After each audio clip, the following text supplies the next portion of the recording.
The evidence is becoming clearer and clearer and is pointing to the idea that SARS-CoV-2, aka the honey badger virus, is a human-made creation. Looks like it came from a lab. Hello everyone, this is Dr. Chris Martenson here with your daily update. It is March 4th, 2020. This is day 102. Wow, we broke into the triple digits.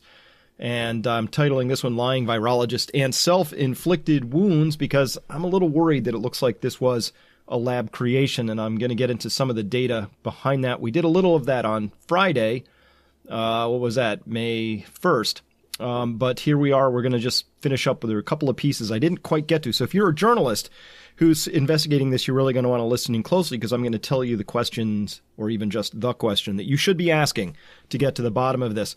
But in due respect to the more than 3 digits now, we broke into the triple digits for our reporting on this. So guess what? Time to put on a little party hat. You know what? That's not quite enough. There we go. All right. That feels a lot better to me. Let's move on. Remember Friday we talked about this bombshell report in Newsweek, talking about how Dr. Fauci had backed controversial, and controversial is that's an understatement to me, Wuhan lab with millions of US dollars for risky coronavirus research. Okay. Very, very risky. And we talked about the risk of this stuff. This is called gain-of-function research, where they're effectively taking viruses that lack the ability to infect humans and experimenting on them to see if they can get them to infect more infectiously. Either they're more easily transmissive or have more virulent, damaging effects on the body. So that gain-of-function research was ongoing because ostensibly the idea was, and I get it from an intellectual standpoint. First, we'd like to understand the mechanisms of how viruses do what they do. I get that, right? But the second point that they said was, well, you know, if one of these things did make this jump that we would sort of monkey with and predict and demonstrate could happen in a lab, then we would be able to figure out how to combat it more effectively. Here's the problem. I haven't found a single paper that talks about how we've gained any knowledge from this that would help us battle this particular virus that came out or any of the other ones. It's really, it seems to be the focus is mostly on intellectually, professionally, can we monkey with these viruses and do something with them? But at any rate, the story is now developing this whole idea that it came from a lab. We see Mike Pompeo, U.S. Secretary of State, running around now saying enormous evidence the coronavirus came from a Chinese lab. Yeah, and I'm going to, the problem is that funding for that Chinese lab came from the U.S. So I'm not sure there's any clean shirts in this particular story. But to understand the science behind this, which is really important to understand, we have to take a little journey down into virology for a second. And really it's always been described that the way the COVID-19 virus gets into a cell is it binds to this ACE2 receptor. That's true, but it's really a two-step process to gain entry into the cell. Binding that receptor is just the first step. So that's the first thing. Number one, it binds to the receptor. Now, remember, we've already reported this could be ACE2 or it could be this CD147 receptor. ACE2 found distributed all through the tissues like we're talking about in this picture down here, like we see here. But CD147, that's actually in it's found all over the place as well, but in particular it's found in white blood cells and macrophages, things like that. So that's the first thing. You bind to the receptor. Here's the coronavirus. This is one of its S proteins, the spike proteins here. Here it is blowing up. That comes in and binds onto one of these ACE2 receptors. It's this protein subunit binds in and clicks onto it. But then a second thing has to happen. The S2 spike protein subunit, S2, the spike protein subunit, needs to be what's called proteolytically snipped or cleaved. And in this case, so there are various enzymes out there that are very good at cutting proteins, right? So that proteolytic cleaving requires another enzyme to come along.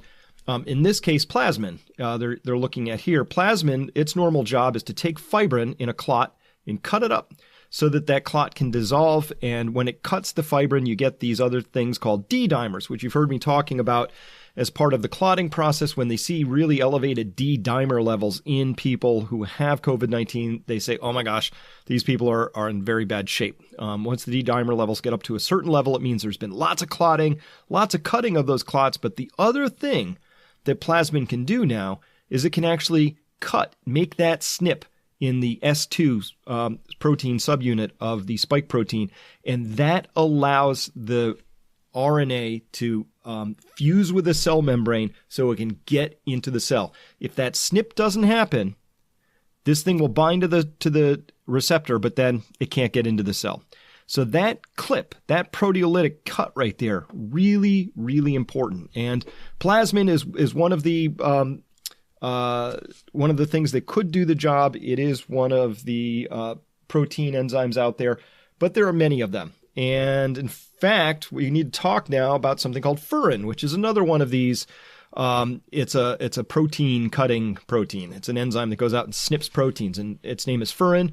Furin cuts proteins in strictly defined places. So it's a lot of fun to study if you're a virologist or other people who are working with proteins, because you can insert a sequence of amino acids, and furin will cut very, very defined places in there.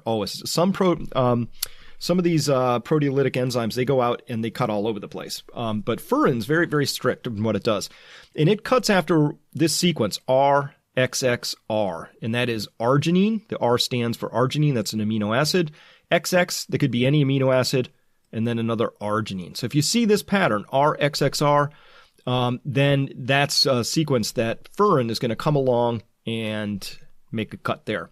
Moreover, however, you go even further, if arginine is also in the second or third place, so here it is in the second place right here, here it is in the third place. So if you have this RRXR or RXRR, then the cleavage efficiency is significantly increased, okay?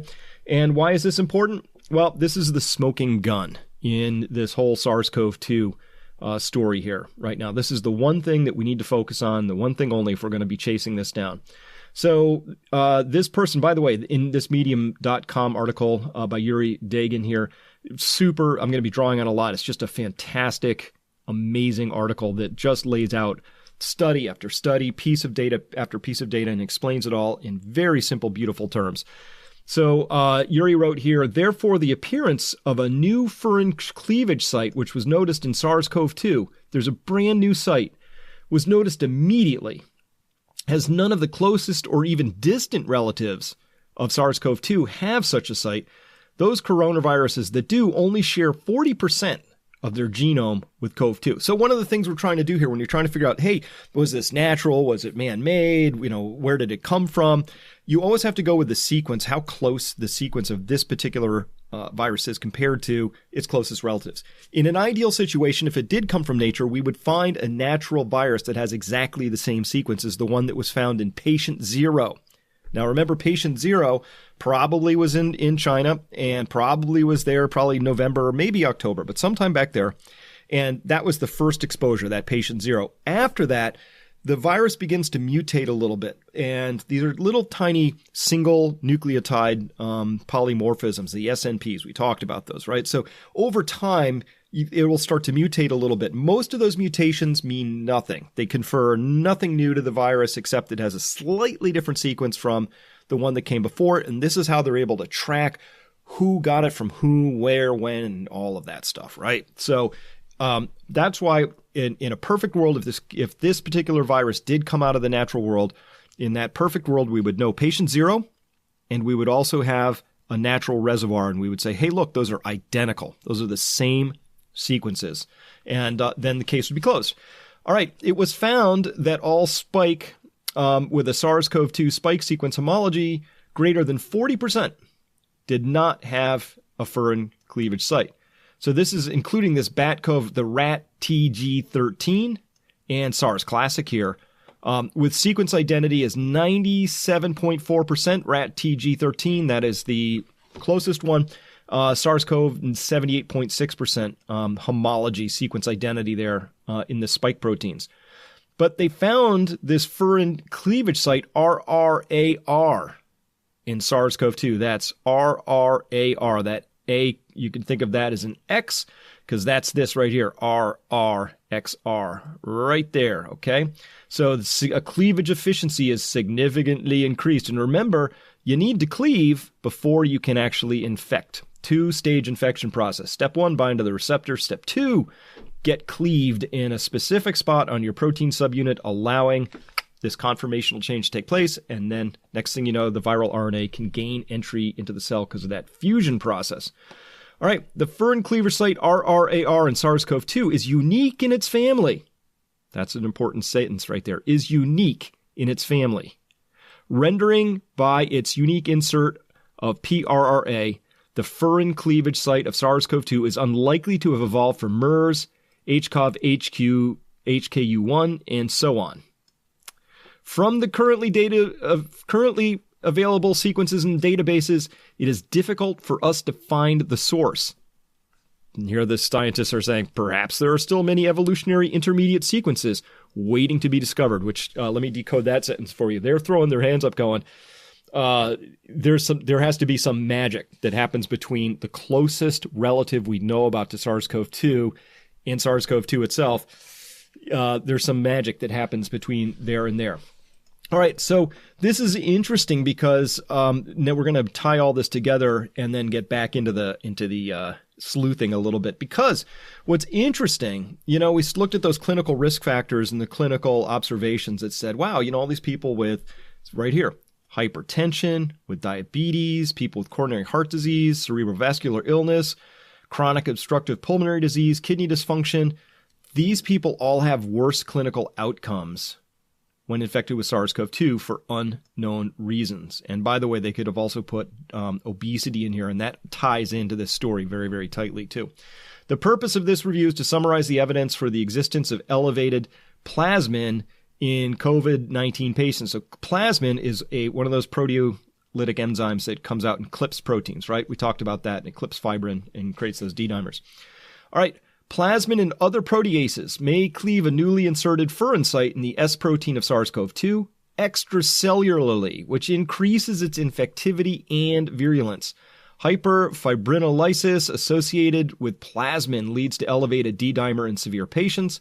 The plasminogen system may prove a promising therapeutic target for combating COVID-19. So they've already noted clinically that this extra cleavage site is conferring, ties in very tightly with these particular outcomes in the clinic. And by the way, people who have these various conditions tend to have elevated levels of plasmin and plasminogen in their blood. So this is beginning to tie together pretty nicely. Extracellular cleavage of virus envelope fusion glycoproteins by host cellular proteases is a prerequisite for the infectivity of respiratory viruses. And by the way, we've known that for a long time, decades now, okay? The presence of a polybasic cleavage site. It's polybasic, so the arginine is a basic amino acid, so that RRXR, that's what they mean by polybasic, many basic pieces together, RRXR. That can be cleaved by furin-like proteases is a signature of several highly pathogenic avian influenza viruses. Oh, and by the way, have humans been monkeying around with avian influenza viruses inserting these polybasic cleavage sites to experiment? Yes, we have. Similarly, the S protein of SARS-CoV-2 harbors a furin cleavage site at the S1, S2 boundary. That's the subunit 1, subunit 2 of the spike protein. And we talked about that just a second ago. The almost ubiquitous and diverse expression of furin-like proteases could lead to increasing SARS-CoV-2 cell and tissue tropism and transmissibility and enhance its pathogenicity. All right, so the clinicians are starting to weigh in and they're starting to look at this. So let's look back at COVID-19 because this is the smoking gun part of the story here. So let's look here. By the way, sorry, this is kind of small here, but this is a table pulled from a study that was looking at SARS-CoV-2 here at the top, right? And here are all these other coronaviruses that it could be related to, okay? And here's its identity. Here's how close its spike protein is. So SARS-CoV-2 is 100% identical with itself. So that's good thing to find, right? Its next nearest relative is the rat TG13. It has 97.4% similarity in the spike protein, but this is its furin score, okay, which is anything over 0.5, it says, means that it's furin cleavable. So SARS-CoV-2 has a 0.62. Its nearest relative on its family tree, if we want to look at it that way, only has a score of 0.15. And then down here at 80%, you have one with 0.17. Here's one at 76%. So we're getting really far down the family tree. 0.117. Oh my gosh, you jump all the way down to only 37% identity here with the HKU5. And here the Furin score jumps back up to 0.697. Here's MERS itself at 0.563, but only a 35% identity. Rat Cove here, 0.879 on the Furin score, but only 36% identity. So here's the thing. No nearby relative. Whoops. God, why doesn't that pick that? Here we go. No nearby relative has a Furin score that's useful. These are all not, they don't have Furin cleavage sites. These do. These all have really tasty Furin cleavage sites, but none of them are more than 40%. In fact, 37 is the highest. So none of them are more than 38% similar to the one in question, COVID-19. So that is a big, big deal. It means that this thing somehow magically all of a sudden got itself a Furin cleavage site, which we can't see anywhere on this family tree. This is a little hard to interpret. Here's another way I saw it put. I like looking at it this way. And what we're looking at here is the pink means that let me back up here. These are all coronaviruses, and this is a coronavirus family tree right here. And you could think of each one of these as you come out this tree. These two would be very closely related to each other. These two little things right here, I can't even see them. So if it's blurry for you, don't worry about it. But you'd come all the way out here, and this is a big tree right here. And then we have to jump all the way over, and there's another tree right there. And you come all the way out here to another big family tree. And then here, you can think of each of these as like grandparents. There's great-grandparents, great-great-grandparents, great-great-great. This is really, really far genetically, getting further and further apart genetically. All right. So this is a genetic wheel, and it shows how close these things are. So these are all closer to each other, and by the time you're over here, you're really far away from these, and so on. The pink ones, anything in this pink part here, these have Furin cleavage sites in their sequence.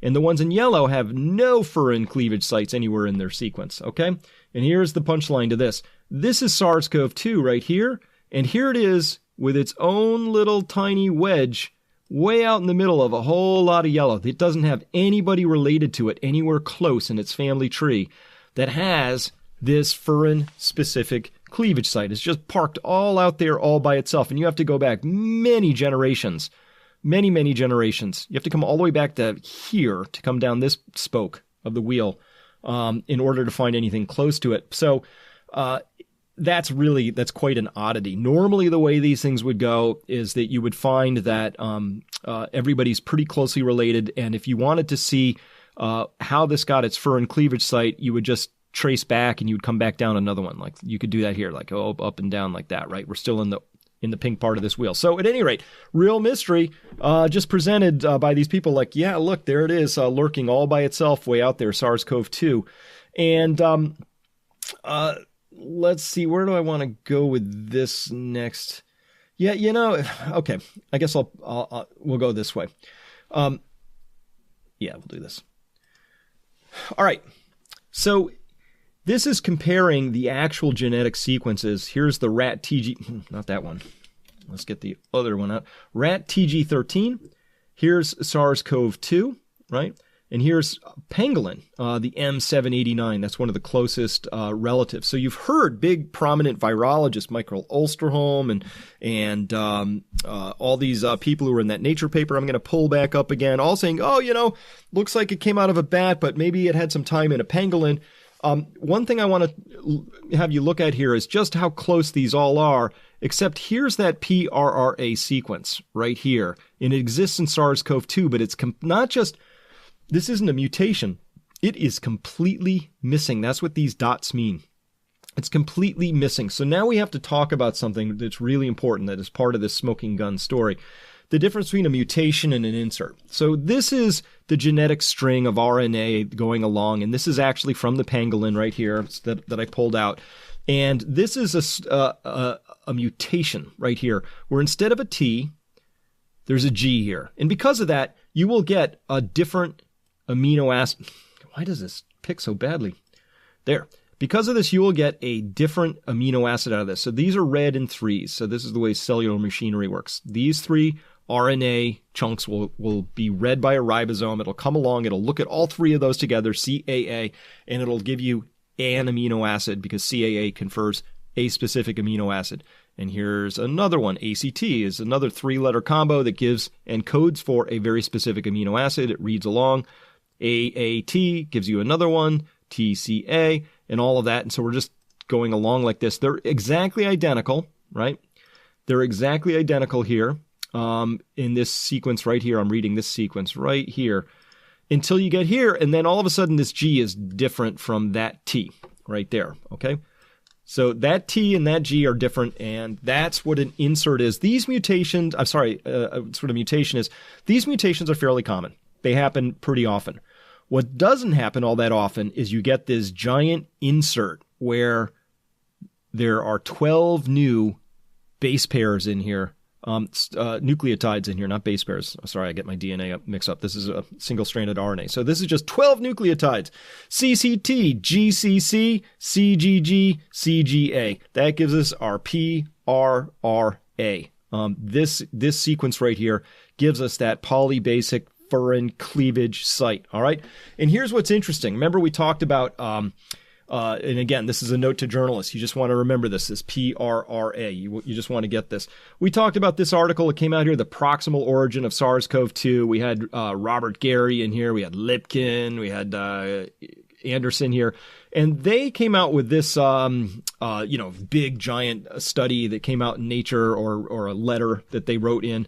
And says, we offer a perspective on notable features of SARS-CoV-2 genome and discuss scenarios by which they could have arisen. Our analyses clearly show that SARS-CoV-2 is not a laboratory construct or a purposely manipulated virus. So that's what they came up with. In there, they did push out, and I'll just drag this up here and send this bring it to the front here. All right. They did put out here, though, they showed us here SARS-CoV-2 compared to the rat TG13, and they even noted that there's this big gap here where you have this PRRA sequence that somehow magically got inserted into SARS-CoV-2. Not a mutation, right? They even pull up, hey, pangolin, right? It's missing that sequence. Rat TG13 is missing this sequence here, right? Human SARS itself, classic SARS, missing this sequence here. Bat, SARS-CoV-related, missing this sequence here. So this is a really important finding. And because of this is a really important finding, mutations happen all the time, but when you have an insert, when you have a whole insert, that's kind of the thing that humans would do. They would put a whole insert in there, and you have to explain where that insert came from because whole inserts are not part of the mutation pathway. That's a whole different process of how things get inserted, all right? So if I'm the journalist, you ask this question and you ask about the PRRA and nothing else. So let's look at they only mentioned furin 4 times in this article by these world-leading experts on virology saying that this thing is completely natural. Well, the sudden appearance way out on a family tree, which has, and by the way, virologists all know this stuff, right? I had to go learn this stuff, but presumably they're all up the curve on this. To suddenly have this thing way out here and all alone on its family tree have this furin cleavage site, you'd think that would be important. Well, they only mentioned the word furin 4 times in this entire multi-page article here on the proximal origin of SARS-CoV-2, and here's what they finally said. They said the functional consequence of the polybasic cleavage site in SARS-CoV-2 is unknown. Wait a minute. What do you mean it's unknown? The functional consequence of a polybasic cleavage site is very, very well known, and I'm going to show you how well known it is. So that's dissembling. That's not true. The functional consequence of polybasic cleavage sites is it allows SARS-CoV-2 to be a lot deadlier and a lot more able to enter into the cells, okay? And it will be important to determine its impact on transmissibility and pathogenesis in animal models. So here's the weasel wording. They're just like, well, listen, we know that polybasic cleavage sites are really important in other viruses, but we haven't proven it yet in animal models, so we can't really say. So they say it's unknown. But if you asked a virologist what that would confer, I think they'd pretty much tell you what would happen. which is nothing good. Experiments with SARS-CoV, that's classic SARS, have shown that insertion of a furin cleavage site at the S1-S2 junction enhances cell-cell fusion without affecting viral entry. In addition, efficient cleavage of the MERS-CoV spike enables MERS-like coronaviruses from bats to infect human cells. Huh. Well, so I guess they're saying in classic SARS, somebody inserted a furin cleavage site at the S1-S2 junction, and it didn't really help all that much. But in MERS-CoV, it clearly enables coronaviruses from bats to infect human cells. All right, let's go here. Nah, I'm gonna go here first. I'm gonna come back to that. All right, so check this out. So have people been monkeying around with this? Yeah. So check this out. The closest relative of SARS-CoV-2 with a furin site is the HKU5 strain. This was isolated by who? Oh, Batwoman back in 2014 in Guangzhou from bats. But it is a very distant relative. Their spike proteins only share 36%. So the virologists are puzzled. Where did this 12 nucleotide insert come from? Could it be lab-made? Well, virologists have studied furin sites in coronaviruses for decades and have introduced many artificial ones in the lab. For example, an American team inserted RRSRR into the spike protein of the first SARS-CoV back in 2006. So they investigated whether proteolytic cleavage at the basic amino acid residues were to occur might facilitate cell-cell fusion entry. We mutated the wild-type SARS glycoprotein to construct a prototypic furin recognition site, RRRR, at either position. So, hey, Americans did this back in 2006, right? They inserted these things. But your scientists were so preoccupied with whether or not they could, they didn't stop to think if they should. And again, in 2008, the Japanese inserted RRKR into SARS-CoV protein in 2008. And so they did that. But your scientists were so preoccupied with whether or not they could, they didn't stop to think if they should. And again, in 2008, Dutch colleagues also studied how these protease sites of SARS-CoV and compared them to the murine coronavirus, which has a site like this, right? Which again is a polybasic site, quite similar to that of CoV-2. Look how close those are, SRRAHR, and this is SPRRAR, right? So very close. And in 2009, another American group also working on improving SARS-CoV, classic SARS-CoV, and continuing the American tradition of not penny pitching on arginines, they inserted as many as 4 of them, RRSRR. So have humans been putting these polybasic cleavage sites into viruses to study how those influence the viricity of these things, right? The ability for them to both transmit and then infect into the cells? Yes. It's a huge line of research that's been going on for a very, very long time. But your scientists were so preoccupied with whether or not they could, they didn't stop to think if they should. And finally, again from this wonderful thing in Medium by Yuri Dagin here, in Beijing, 2019. But the most recent work of this kind that I came across, he writes, was an October 2019 paper, from several Beijing labs where the new furin site RRKR was inserted not just some pseudovirus, but into an actual live chicken coronavirus infectious bronchitis virus. There they are inserting it. So this kind of stuff has been going on for a long time. And it's that cleavage site right here that allows that SNP to happen so that we can get that second action happening so that this thing comes in and the membranes fuse, and that confers so much of the terrible, awful nature of this particular virus. So it was odd to me then to see on the Joe Rogan Experience on March 10th, one of the leading virologists in the United States, Michael Osterholm, came on and was asked by Joe, is there any chance this thing came out of a lab? And Michael gave an answer where he said, man-made diseases, that's exactly, we could not have crafted a virus like this to do what it's doing. We don't have the creative imagination or the skill set. Yeah, we do. We got the skill set. Yep. There it is. Yeah. Okay. So we've been monkeying around with this stuff for a long time. Michael knows this better than anybody. He's one of the leading virologists out there. So that's kind of dissembling on his part. And further, he said, well, and this thing, it comes from a pangolin probably. It's really close to a pangolin. And of course, Michael would know that it's close to a pangolin, but it's missing a polybasic furin cleavage site, PRRA. So if you're a journalist out there, this is the smoking gun. This is the number one thing you want to find out. Where did this insert come from? And you would be well to know that these sorts of inserts have been monkeyed with over and over and over again by scientists seeking to understand how viruses do what they do. And by the way, they have a two-step process. For step 1, bind the receptor. Step 2, get proteolytically cleaved so that you can undergo a fusion process so your RNA as a virus gets dumped into the host cell so it can replicate. Right. And clearly, he says, we don't have the skill set. Clearly, we have these capabilities because here's a group. This just came out today, actually. Yep, May 4th. That says, oh, hey, that whole thing, the SARS-CoV-2, you know what they did? They used a synthetic genomics platform, and only a week after receipt of the synthetic DNA fragments, you know what they did? They were able to engineer and resurrect chemically synthesized clones of the recent epidemic SARS-CoV-2. The technical advance we describe here allows a rapid response to emerging viruses.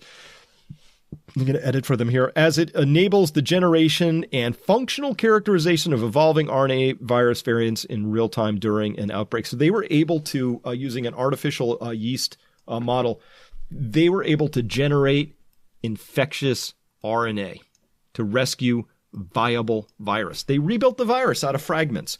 So to say, we just don't have the skill sets for this stuff, not true. Because we actually do have that. And remember, you look at this and you say, oh my God, there are people who are able to recreate this virus from scratch, in essence, just having the sequence. I'm not so sure I feel comfortable having that information out in the world because obviously it could be used by the wrong people in the wrong way. And remember... Yeah, but your scientists were so preoccupied with whether or not they could, they didn't stop to think if they should. All right, and I think we're getting a real circling of the wagons here as well. In this one, in April 20th, we have scientists are tired of explaining why the COVID-19 virus was not made in a lab. This is in sciencealert.com. It's a rumor that just won't die, they write in an exasperated tone of voice here. When asked whether COVID-19 virus was genetically engineered in a lab, scientists have already said no, rather firmly. But the matter of the new coronavirus's origin is unlikely to be put to rest so easily.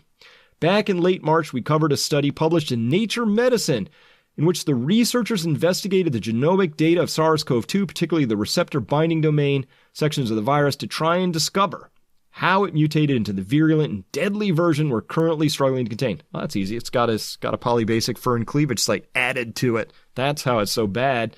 As a byproduct of the research, they were able to determine that SARS-CoV-2 was not genetically manipulated. Now, how could that be? How can you determine that? So you can't actually say that. You want to know why? Because you look at certain technologies like this, and there are people who are in labs that have created entire genomes of various viruses without any signatures. And like there's a digital thumbprint that you might be able to find, if you're doing computer forensics. Well, what you would want to see is there some specific sequence of nucleotides that if you saw that, it would say that, oh, they were using a certain plasmid or a certain technology or there was a certain snip and tuck. Nope.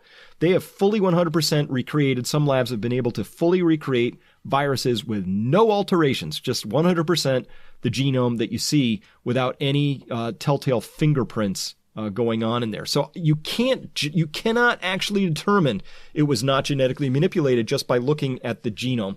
So this is crap what they're saying right here, pure crap.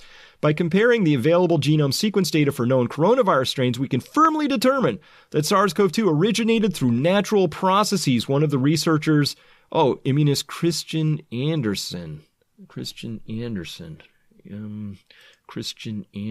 Oh, yeah, there we go.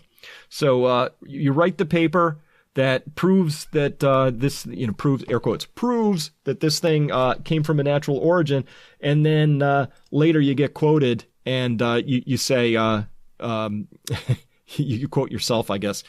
But here's the thing. Comparing available genome sequence data to that of known coronavirus strains, how can you firmly determine this came through natural processes? Because when we do that, when we actually look at the genomic data, what do we find? We find that there's SARS-CoV-2 all by itself, way out here, all on it in its own family tree, with nothing that we can show for it here to show how, how, I don't even understand how that virologist can say that definitively and say, looking at known genomes, we can confidently say this thing's natural origin. Really? Where did it get that polybasic furin cleavage site from? Not from its neighbors, not from any of its closest relatives. So that's a little bit of a hop, skip, and a jump, don't you think? At least enough where you have to soften that and you can't be this declarative. It's this level of declaration here. By comparing available genome sequence data for known coronavirus strains, we can firmly determine that SARS-CoV-2 originated through natural processes. I'm not sure how you do that, because you can't look at the genome sequence data I've got and say anything except, wow, it's really weird that this thing somehow came up with its own furin cleavage site way over here all on its own. Two features of the virus, the mutations in the receptor binding domain portion of the spike protein and its distinct backbone, rules out laboratory manipulation as potential origin for SARS-CoV-2. This is the whole, it's too complex for a computer to have created it, so it can't have been done. And then they continue on. Look at this declarative language here. Although it is clear, now that we've established that the virus was not created in the lab, there have been ongoing concerns it may have escaped a research facility, with most of the speculation understandably focused on the Wuhan Institute of Virology. However, just remains speculation. The Washington Post recently reported the U.S. Embassy officials had safety concerns about the lab back in 2018, and the Institute did keep a closely related bat virus, but even that's far from a smoking gun. No, you know what the smoking gun is?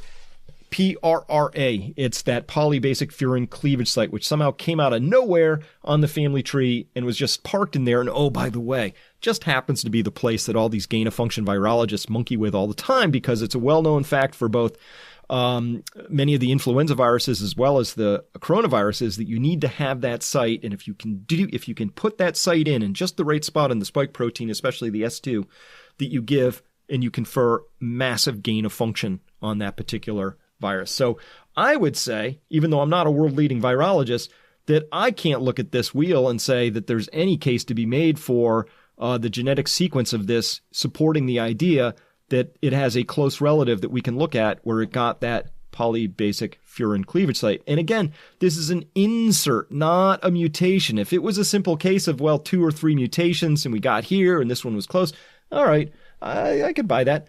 We don't have that. We've got a giant insert in here that gives this thing its gain of function. That's really, really bad ass. All right.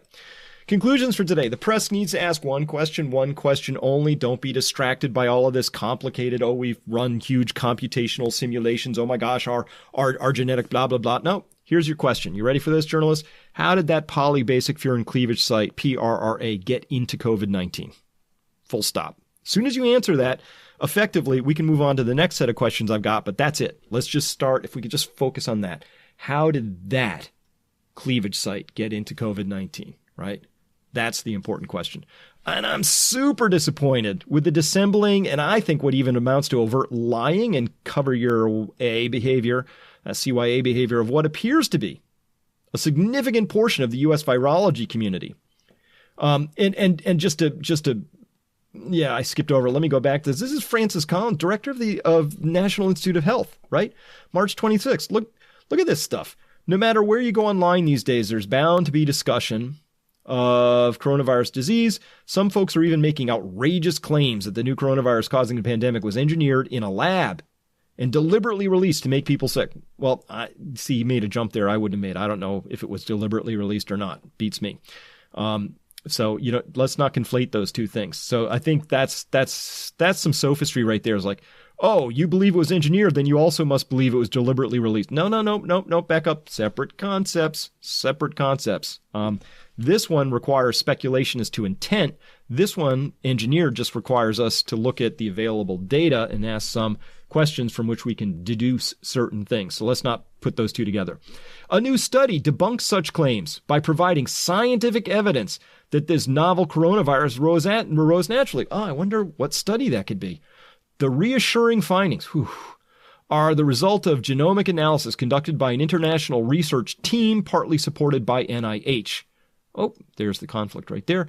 In their study in the journal Nature Medicine, Christian Anderson, Scripps Research Institute of La Jolla, California, Robert Gary, and their colleagues used sophisticated bioinformatic tools to compare publicly available genomic data from several coronaviruses, including the new one that causes COVID-19. Certainly sounds very authoritative. The researchers began by homing in on the parts of the coronavirus genomes that encode the spike proteins that give this family of viruses their distinctive crown-like appearance.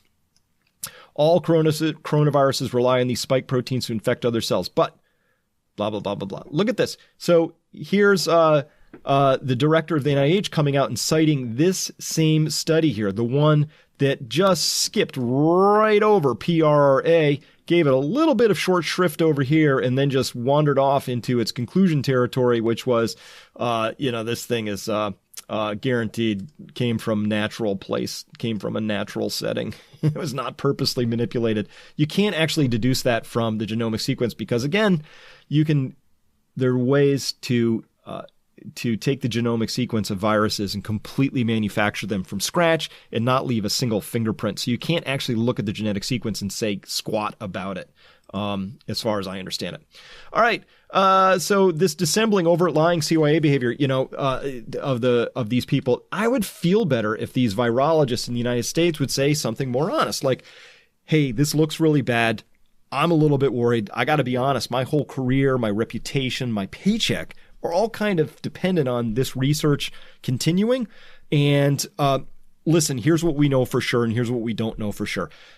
Listen, we can't ever say for sure whether something has been monkeyed with or not, because the way the technology has progressed at this point in time, you could recreate an entire virus from scratch and not leave a single fingerprint. So we can't be sure based on looking at the sequence as well.